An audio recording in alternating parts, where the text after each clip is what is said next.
Assalamualaikum warahmatullahi wabarakatuh. Salam olahraga, salam pendaksat buat kita semua. Sobat Penyiasat 22, kali ini kita akan membahas salah satu perguruan terbesar di Indonesia, yaitu Persaudaraan Setiahati Teratai.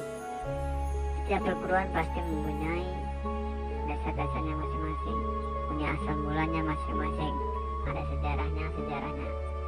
Kali ini kita akan membahas sejarah Persaudaraan Setiahati Teratai.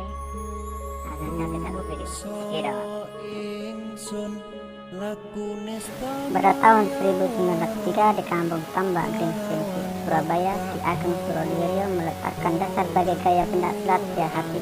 Sebelum disebut Setiahati, latihan fisik atau gerakan pencaksilat Setiahati disebut Gaya Gembira Cipta Mulya. Dan untuk ajaran kerohanian dan spiritual Setiahati disebut Sedulur Tunggal Kecer atau singkat STK.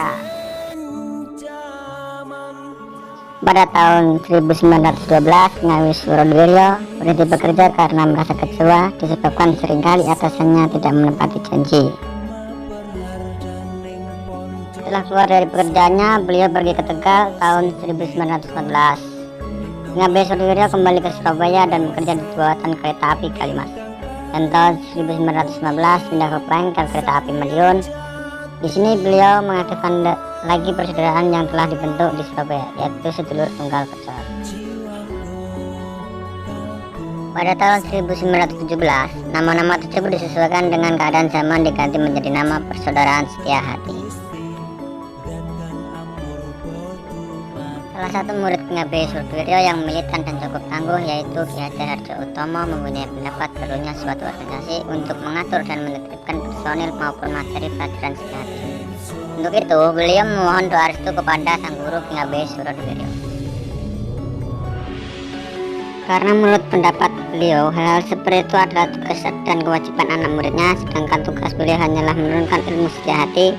Dan itu Ki Ngawi Surodiryo berpesan kepada Ki Hajar Harjoutomo agar jangan memakai nama Setiahati terlebih dahulu.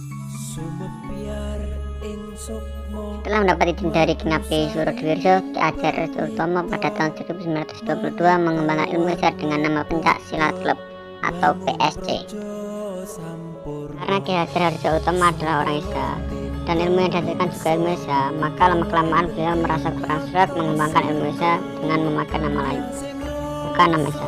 Beliau lebih menghadap Ki Ngawi Surodiryo menyampaikan unek-unek tersebut dan sekalian memohon untuk mendapatkan doa restu untuk memakai nama Esa dalam perguruannya. Oleh Ki Ngawi Surodiryo, maksud beliau direstui dengan pesan jangan memakai nama Esa saja agar ada bedanya. Maka Pencak Silat Klub oleh Ki Hajar Harjoutomo diganti dengan nama Setiahati Muda atau SHM. Dalam mengajarkan ilmu Esa, beliau diantaranya adalah menanamkan suatu sikap hidup, ialah kita tidak mau menindas orang lain dan tidak mau ditindas oleh orang lain. Oleh pada saat waktu itu, setiap mengadakan latihan tidak bisa berjalan lancar karena apabila ada patroli Belanda, beliau harus bersembunyi. Karena dengan dilandasi oleh moto hidup yang sangat luar biasa, murid-murid beliau menjadi pendekar yang gagah berani untuk melawan kolonis Belanda. Melihat sepak terjang murid Ki Hajar Harjoutomo yang dipandang cukup membahayakan, maka Belanda segera menangkap Ki Hajar Harjoutomo bersama beberapa orang muridnya dan selanjutnya dibuang ke Tegal. Pembuangan Ki Hajar Harjoutomo ke Tegal berlangsung sampai 2 kali karena tidak dira-diranya beliau mengorbankan semangat perlawanan menentang penjajah. Pemerintah Hindia Belanda yang terkenal dengan caranya yang licik telah berusaha memolitisir Esa Muda dengan menjuluki SHM bukan Esa Muda, melainkan Esa Merah. Merah di sini maksudnya adalah komunis. Dengan demikian pemerintah Belanda berusaha menyudutkan Esa dengan harapan Esa ditakuti dan dibenci oleh masyarakat dan bangsa Indonesia. Menanggapi sikap penjajah Belanda yang memolitisir nama Esa Muda dengan nama Esa Merah, maka Ki Hajar Harjoutomo segera merubah nama Esa Muda menjadi Persaudaraan Setiahati Teratai hingga sampai sekarang ini.